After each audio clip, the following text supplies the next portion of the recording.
Nous avons été à l'école avec l'illusion que l'école nous apprendrait comment devenir riche.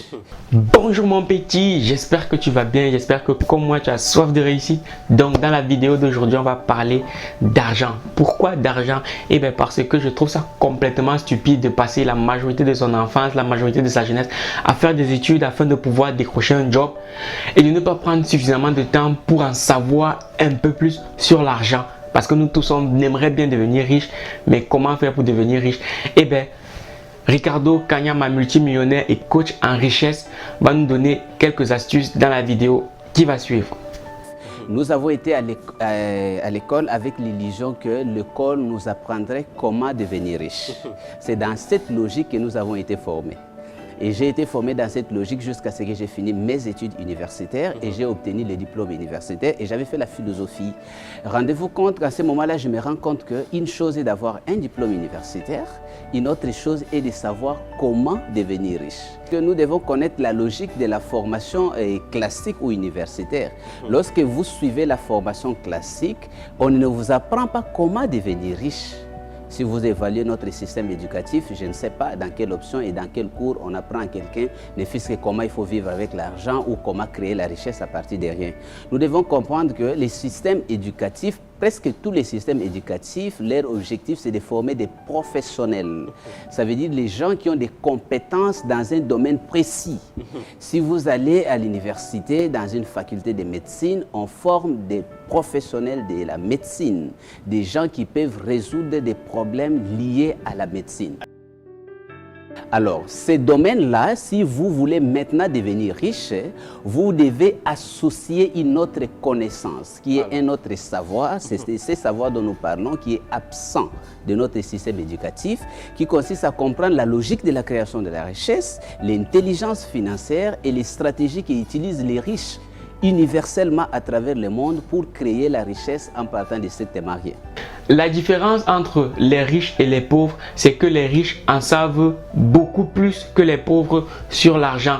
Mais ce qu'il faut savoir, c'est que cette richesse ou cette pauvreté, elle est d'abord mentale avant d'être matérielle. Parce que si tu veux faire de l'argent, il faut prendre le temps d'apprendre comment faire de l'argent. Donc tout part de là, mon petit. Je sais que beaucoup continuent de penser que pour devenir riche, il faut aller à l'école, décrocher un super job, devenir major de sa promo et comme ça on aura un super employeur qui pourra nous donner un super salaire. Ça peut marcher, mais sauf que c'est un peu compliqué, surtout par les temps qui coûtent. Déjà que finir les études et trouver un job, c'est devenu beaucoup plus compliqué. Pourquoi? Parce que quand on réinterroge l'histoire, on se rend compte que avant la révolution industrielle, une fois qu'on était sorti de l'école, on trouvait directement un boulot. Et bien pourquoi? C'était parce que l'offre d'emploi était proportionnelle à la demande d'emploi.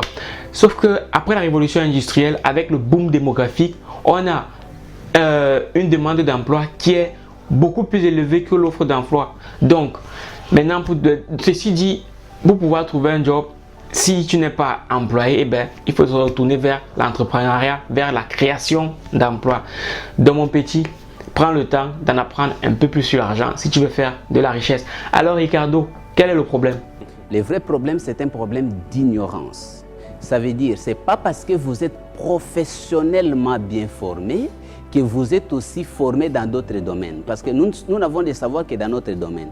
Alors, lorsque une personne est bien formée, par exemple, dans son domaine, prenons un journaliste, et qu'il ne se connaît pas dans les domaines de l'éducation financière ou de la création de la richesse, quels que soient les revenus qu'il aura de son travail, de sa profession, il ne saura pas transformer ces revenus-là en richesse.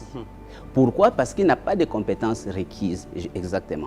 Mais si un professionnel pouvait associer dans son savoir des connaissances solides sur la création de la richesse, l'intelligence financière, ce que nous enseignons pour ajouter dans notre système éducatif, les gens pourront parfaitement partir de leur profession parce que la profession décide sur ton revenu immédiat.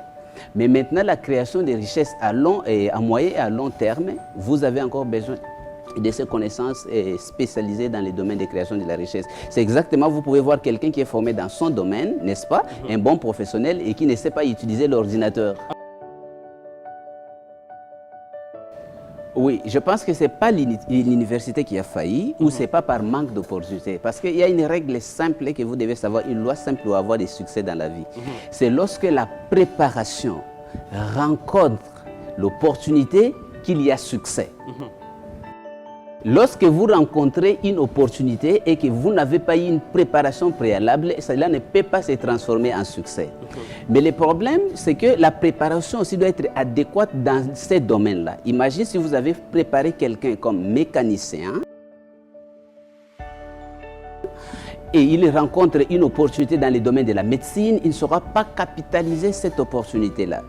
Alors, lorsqu'on nous forme à l'université, on nous forme seulement sur le plan professionnel et qu'on ne nous forme pas sur le plan de la création de la richesse, nous sommes comme des gens qu'on a formés dans le karaté et qui doivent faire les championnats de boxe. Quelle est votre chance de réussir si vous avez été formé toute votre vie au karaté et vous devez faire maintenant les championnats de boxe avec les champions du monde dans le boxe, mais vous ne pouvez pas capitaliser cette opportunité. Par conséquent, lorsque nous savons que le combat du boxe sera inévitable, on doit former en même temps les enfants sur le karaté et sur le boxe.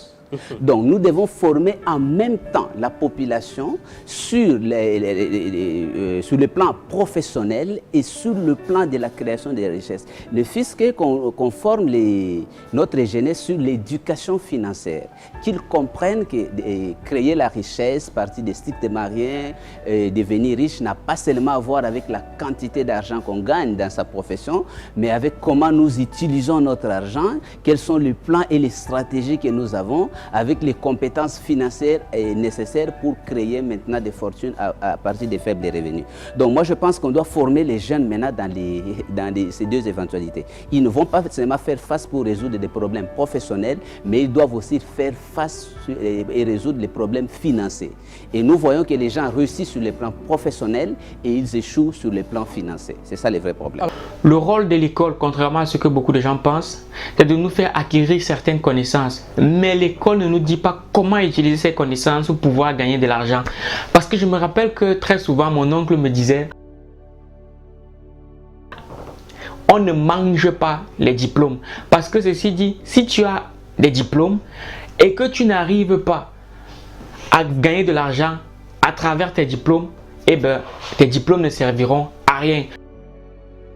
Parallèlement, en faisant tes études de médecine, d'ingénierie, de mécanique, il faudrait que, en parallèle à ça, que tu développes une certaine intelligence financière, que tu te poses la question de savoir comment est-ce que, avec les compétences que j'aurais acquises à l'école, comment est-ce que je pourrais les utiliser pour pouvoir gagner de l'argent. Parce que mon petit, s'il y a une chose qui est claire, qui est vraie, qui est nette, c'est que pour gagner de l'argent, il faut faire un investissement. Et beaucoup continuent de penser que pour investir, il faut forcément avoir des millions alors qu'il n'en est rien. On peut commencer petit et devenir grand. Beaucoup ont commencé par là. Ceci dit, mon petit, c'est vrai. Aujourd'hui, le système dans certains pays ne permet pas à ce que on puisse avoir une certaine intelligence financière. Mais cela ne t'empêche pas d'apprendre en autodidacte. Notamment avec, je te prends l'exemple de Elon Musk, le fondateur de Tesla et celui qui a aussi créé PayPal. Dis-toi que ce mec a appris le fonctionnement des fusées à travers un livre. Je pense aussi notamment à William Kamkwamba, le jeune Malawite, qui a appris le fonctionnement des éoliennes à travers un livre. La morale de l'histoire, c'est quoi? C'est que tu peux aussi apprendre en autodidacte. Et pour revenir à l'investissement, je ne le dirai jamais assez. Si tu n'as pas d'argent pour investir dans un business, prends ce temps-là pour investir en toi-même et je pense que c'est le meilleur investissement que tu puisses faire. Le message clé, c'est que nous ne devons pas attendre que les fonds tombent du ciel. Parce que pour devenir riche, vous devez utiliser soit votre argent, soit l'argent de l'autre. L'argent de l'autre, c'est les crédits. Or, lorsque vous commencez dans la vie comme auto-entrepreneur, aucune banque ne vous donnera les crédits. Parce qu'on voudra d'abord que vous puissiez commencer avec vos moyens. Parce que vous devez avoir l'historique au moins d'une année ou de 6 mois de travail. Alors, l'idée, c'est d'amener les gens à savoir qu'on commence à construire son capital avec son revenu. En épargnant une partie de son revenu. n'est-ce pas? C'est avec ces capitales maintenant qu'on peut investir et plus long et être qualifié pour obtenir des crédits qui vous permettront d'aller beaucoup plus loin comme investisseur ou comme entrepreneur. Pour ceux qui sont croyants, ils ont au moins une fois entendu la phrase suivante: heureux les pauvres d'esprit, parce que le royaume des cieux vous appartient. Ah oui, mais si la Bible dit que les riches n'hériteront pas les royaumes des cieux, donc nous devons accepter que c'est normal la pauvreté actuelle de notre pays et nous devons encore prier pour que cette pauvreté puisse s'accentuer. Je pense que c'est... Mais allez, d'où viennent ces contrastes justement? Ok, ces contrastes viennent d'un concept qui nous a été inculqué par la politique de la colonisation, qui voudrait faire passer une idée claire aux colonisés que la richesse n'était pas une bonne chose, afin qu'ils puissent se désintéresser. Parce que le vrai obstacle, c'est d'abord un obstacle mental. Lorsqu'une personne croit que la richesse ne lui permettra pas d'aller au ciel, il n'aura jamais le courage d'agir pour devenir riche. Parce que la richesse représente pour lui un danger. Nous sommes justement en train de dire aux gens qu'il faut briser, la peur d'affronter la peur, et il faut exorciser cette foi négative à la richesse, parce que c'est justement la pauvreté aujourd'hui qui est la source de tous les maux. Et justement, je me rends compte que la majorité des gens qui disent souvent l'argent ne fait pas le bonheur, nanani, nanana, j'ai envie de dire aussi à l'inverse que si l'argent ne fait pas le bonheur, la pauvreté n'apporte rien du tout. Donc ceci dit mon petit, il faut faire de l'argent, pas à tous les prix, mais il faut faire de l'argent parce que l'argent est un moyen très très utile, surtout dans la société dans laquelle on vit aujourd'hui. Et puis si tu remarques bien, la majorité des gens qui te diront l'argent ne fait pas le bonheur, eux-mêmes déjà, ils n'ont pas d'argent. Donc comment est-ce que tu veux que quelqu'un qui n'a pas d'argent t'apprenne comment faire de l'argent? C'est un peu paradoxal, surtout lorsqu'on sait que la plus belle femme ne peut offrir que ce qu'elle a. Si je ne connais pas les mathématiques, je ne peux pas t'apprendre les mathématiques. Si je n'ai pas d'argent, je ne peux pas te donner de l'argent. Je ne peux te donner que ce que j'ai. Donc mon petit, si tu veux faire de la richesse, si tu veux faire de l'argent, rapproche-toi de ceux qui ont de l'argent. Rapproche-toi de ceux qui ont du flouze. Lorsque j'ai fini les études universitaires, j'ai essayé de travailler avec mes compétences professionnelles que j'avais et je me suis retrouvé en train de gagner un revenu de 15 $. Alors, je me suis posé une question philosophique pour se dire pourquoi les choses sont telles qu'elles sont et non autrement. Donc, je me suis dit pourquoi, est-ce que c'est que les parents qui nous ont dit sur l'école, on dit aller à l'école, étudier, obtenir les diplômes et pour devenir quelqu'un. Est-ce que c'est vrai ou c'est faux? Et je me suis rendu compte que c'était une demi-vérité. Cela était vrai dans la mesure où l'homme avec son diplôme pouvait trouver un bon emploi avec un grand salaire, mais cela n'était pas vrai si l'homme ne pouvait pas trouver l'emploi et si deuxièmement, malgré son emploi, il n'avait pas de connaissances nécessaires pour capitaliser son petit revenu du départ pour devenir riche. La preuve, vous allez voir que dans notre pays, les gens qui ont été formés selon cette logique depuis 1960, même ceux qui ont eu des grands revenus dans ces pays, ils sont très peu nombreux, ceux qui sont partis de ces capitales pour créer la richesse, tout simplement parce qu'ils n'ont pas eu l'éducation financière. Alors, je m'étais imposé d'abord, la première chose que j'ai fait, c'était acquérir ces connaissances qu'on n'enseignait pas dans notre système éducatif. C'était d'apprendre des gens qui sont partis de strictement rien, et généralement aux États-Unis, parce que nous savons qu'aux États-Unis, il y a une classe de personnes qu'on appelle les self-made men, les gens qui ont créé des fortunes en partant de strictement rien. Ce sont des gens comme Henry Ford, des gens comme Rockefeller, les gens comme André Carnegie.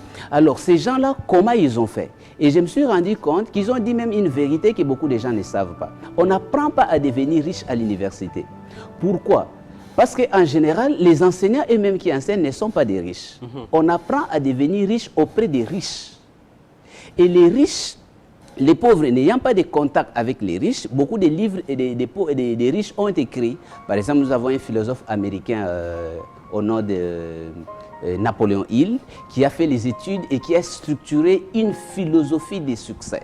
Quelles sont les étapes, quelles sont les lois, quels sont les principes qu'un jeune qui entre dans les jeux de la vie devait suivre pour réaliser ses rêves, même si c'était le rêve de devenir riche. Ça, ce sont des connaissances qui ne sont même pas connues dans notre système éducatif. Et lorsque j'ai eu ces connaissances, ça m'a donné donc la capacité de savoir qu'avec le peu que j'ai gagné, au lieu de continuer dans une logique de consommation, de dépenser les 100% de mon revenu, sous prétexte que c'était très peu, je pouvais économiser une partie de ces revenus pour constituer un capital et dans un jeu d'investissement, je parle bien dans un jeu d'investissement intelligent. Ok Ricardo, tout ce que tu dis c'est bien beau, il faut investir, nanani, nanana. Bon, s'il te plaît, et si tu nous disais comment est-ce que tu as fait pour passer de 15 $ à multimillionnaire aujourd'hui? Ok, je me suis inspiré de l'histoire que je raconte de la chèvre de ma mère. Je me suis dit, voilà, ma mère a obtenu un troupeau de chèvres à partir d'une seule chèvre. Ok. Et que ma marâtre n'a plus jamais eu la chance d'obtenir un troupeau de chèvres parce qu'elle avait tué la seule chèvre qu'elle avait obtenue à la mort de mon père. Et que les cousins ont perdu leur troupeau de chèvres qu'ils avaient hérité à la mort de mon père parce qu'ils se sont mis dans la logique de consommation. Et ça symbolise notre comportement sur l'argent. Nous avons dans la société, par exemple, les cousins symbolisent ces gens qui gagnent des grands revenus et qui dépensent tous leurs revenus pour la consommation. Ils sont condamnés à rester pauvres à vie. Et la marâtre symbolise ces gens qui ont des petits revenus, mais qui disent c'est trop peu, nous avons beaucoup de besoins, on ne peut pas épargner une partie pour l'investissement. Et ma mère représente cette personne malgré les difficultés et qui comprend qu'il faut faire des sacrifices dans la vie. Il faut donc endurer les sacrifices d'aujourd'hui pour jouir demain. Donc il a gardé sa chèvre pour avoir un troupeau. Alors mon objectif en ce moment-là, d'après ce que j'avais appris, une des choses c'était d'économiser au moins 10% de son revenu. Et comme j'avais un revenu de 15 $, et parce que je voulais réussir un peu plus vite, je me suis donné l'objectif d'économiser 10 $ sur les 15. Okay. Mon objectif, c'était d'obtenir 50 $. Lorsque vous avez un objectif et lorsque vous faites le premier pas, le reste, c'est Dieu et la nature qui le fait. Je suis allé beaucoup plus vite. Au lieu de 5 mois, en 2 mois, j'ai trouvé une opportunité pour gagner 30 $ et j'ai eu 50 $. C'est ces premiers 50 $ que j'ai appelé ça à la chèvre de ma mère. Ça veut dire quoi? À cette époque, ici à Kinshasa, une chèvre coûtait 50 $ et un billet de 50 $ était donc l'équivalent de la chèvre. De même que vous pouvez utiliser ces billets pour une consommation quelconque, cela équivaut à tuer votre chèvre. Si vous conservez ces billets de 50 $ et vous trouvez les moyens pour l'investir, pour faire agrandir ce capital, cela équivalait à conserver votre chèvre et en vue d'obtenir un troupeau. Il y a une loi naturelle de la vie, c'est la loi de la richesse. Vous savez, la pauvreté est contre nature. Pourquoi dans la nature, si vous observez la nature, il y a une logique de croissance. Tout quoi? Un enfant qui naît doit croître. Vous ne pouvez pas semer un grain de maïs et récolter un autre grain de maïs. Ça, c'est la pauvreté. Non, non, non. La création de la richesse, c'est une logique normale des choses. Ça veut dire, si vous prenez un grain de maïs, si vous grillez ce grain de maïs, il perd le pouvoir de se multiplier.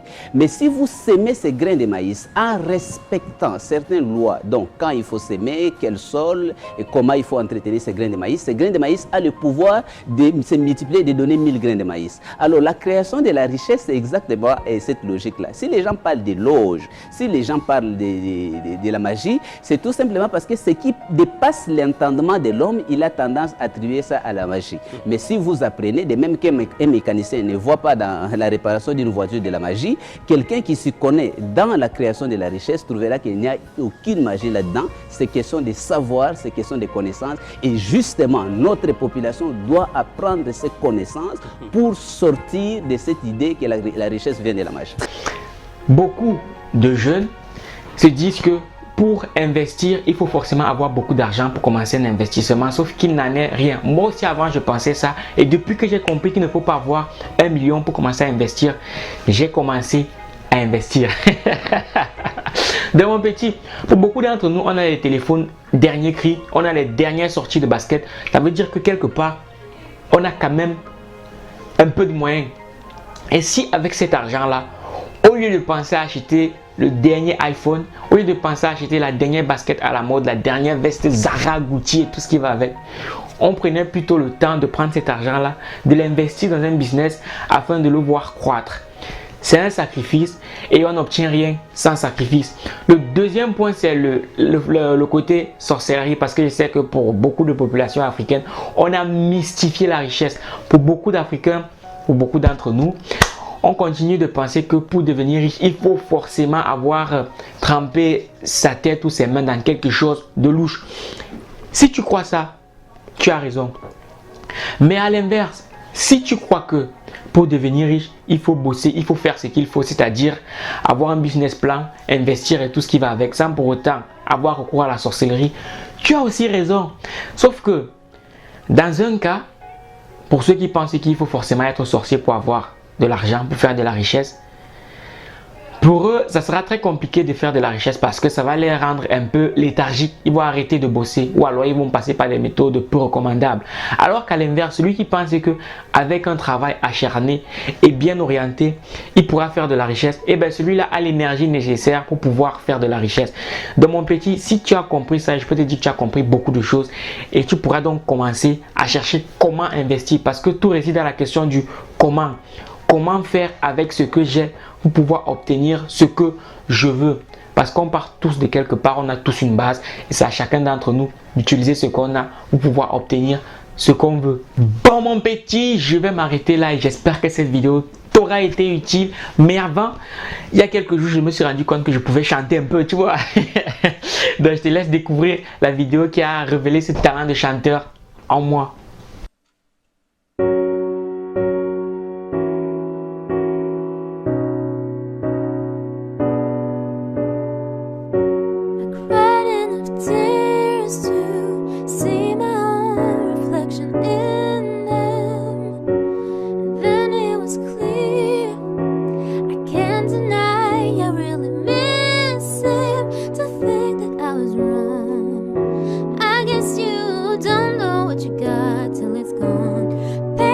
Consequence of love. I'm saying sorry for the sake of us. He wasn't my everything till we were nothing, and it's taken me a lot to say. But now that he's gone, my heart is missing something. So it's time to push my pride away. 'Cause you are my everything. You are my everything. Donc voilà mon petit, j'espère que cet petit instant de musique avec la petite youtubeuse dont j'ai fait la connaissance il y a quelques jours t'aura permis de rafraîchir un peu tes méninges parce que tu sais ce qu'on dit. La musique adoucit les mœurs. Donc mon petit, si tu trouves que cette vidéo était pas mal, eh ben, tu peux aller lâcher un pouce bleu sur sa page. Je te mettrai le lien en description. Et comme je t'ai dit, le lien pour le livre audio de Napoléon, je te le mettrai aussi en description. Sur ce mon petit, je vais m'arrêter là. J'espère que cette vidéo t'aura été utile. Si c'est le cas, on est ensemble. Et je donne rendez-vous à la prochaine vidéo. Minakano.